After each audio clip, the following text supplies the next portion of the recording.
সংস্কার আমাদের একটা শব্দ হয়ে গেছে এখন। প্রকৃত শাস্তি যেমন উনি বললেন 16 জনের যেটা ধর্ষণ, এখন 16 জন ধর্ষণের সাথে জড়িত থেকে থাকে তাহলে 16 জনই হওয়া উচিত, কিন্তু 16 জনের থাকার সম্ভাবনা থাকে না, সহযোগী হতে পারে। আমি বলতে চাচ্ছি, পিন পয়েন্ট করতে চাচ্ছি, যারা সরাসরি ধর্ষণের সাথে জড়িত 3 জন হোক আর 5 জন হোক আর 1 জন হোক, তাদের দৃষ্টান্তমূলক শাস্তি দিতে হবে। দৃষ্টান্তমূলক শাস্তি মানে অন্য কিছু না, মৃত্যুদণ্ড দিতে হবে। যে এই যে মৃত্যুদণ্ড না থাকতো বা চূড়ান্ত শাস্তি না, আরও বেড়ে যেত। এত হওয়ার পর কেউ কেউ তো চিন্তা করে, ওই কথা চিন্তা করে যে আমি যদি এই কাজটা করি পরে আমাকে মৃত্যুদণ্ড দণ্ডিত হতে পারে, যে কারণে যা আছে তার চেয়ে হয়তো আরও বেড়ে যেতে পারতো, এটা যদি সামনে না থাকতো।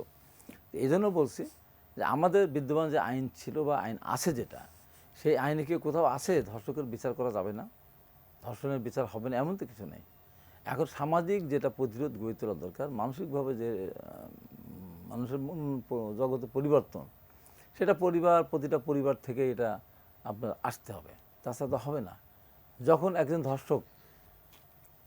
ধর্ষণ করার পরে যখন সমাজে ঘুরে বেড়ায় এবং সেই যে বাড়িতে থাকে তার বাবা মা ভাই তাদের সামনে সে যাচ্ছে, তার বাবা মা ভাইকে বলতে হবে, মানে অ্যাভয়েড করতে হবে, তাদেরকে পরিত্যাগ করতে হবে, এবং পরিত্যাগ করার সুযোগও দরকার নাই। তখন এই ঘটনা প্রমাণিত হওয়ার সঙ্গে সঙ্গে কিছু কিছু ঘটনা ঘটে যে একের সরাসরি হয়ে থাকে, সেগুলির জন্য তো আর তাকে বাইরে থাকার কোনো সুযোগ না রাখাই উচিত এবং যত তাড়াতাড়ি হয় বিচার হওয়া উচিত। এই সাথে কিন্তু আরেকটা জিনিস খেয়াল করতে হবে, এই ঘটনা বা এই সুযোগ নিয়ে কেউ কেউ যেন মিথ্যামিথ্যি আবার ধর্ষণের মামলা না করে। আমরা দেখেছি সমাজে প্রকৃতপক্ষে ধর্ষণ হয়নি, একজনকে মানে ফাঁসিয়ে দিল, এরকম আমরা প্রচুর পাই। আছে তো এটা। এই ক্ষেত্রেও যারা এই ধরনের মিথ্যা মামলা দিবে, ধর্ষিত না হয়ে যারা বলে ধর্ষিত হয়েছে, তাদেরও কঠিন শাস্তি দিতে হবে।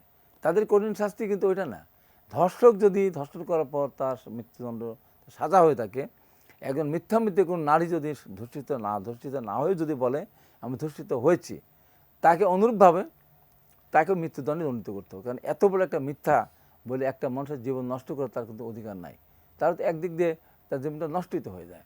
তো এই জন্য আমি বলি যে চূড়ান্তভাবে সমাজে আইন থাকতে হবে, পাশাপাশি সামাজিক সচেতনতা তো থাকতেই হবে। তা আমাদের দেশ যে জায়গায় চলে গিয়েছে, সামাজিক সচেতনতা, আমি হতাশ হব না, কিন্তু তারপরেও আমার নিরাশার জায়গাটাও আছে। কারণ আমরা যখন দেখেছি যে 100 জন ছাত্রীকে ধর্ষণ করার পরে, ধর্ষণের সেঞ্চুরি পালন করার পরেও সে যখন আবার ওই বিশ্ববিদ্যালয়ে চাকরি পায়, তখন সমাজে বার্তাটা যায় গিয়ে।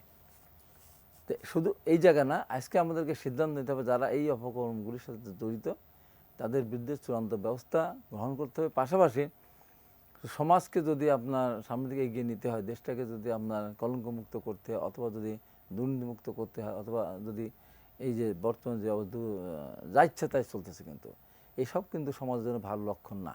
আমরা এখন দেখছি যে একজনকে বললো অমুক জায়গায় আওয়ামী লীগ আছে, চারিদিক দিয়ে ঘেরাও দিল, দিয়ে ধরে পিটায় ফাটায় এটা করে ফেললো। যে এই যে মব জাস্টিস যেগুলি হচ্ছে, সব জিনিসগুলিকে আমাদের কিন্তু এখন হিসাব না করলে আমরা কিন্তু খুব বেকায়দা পড়ে যাব।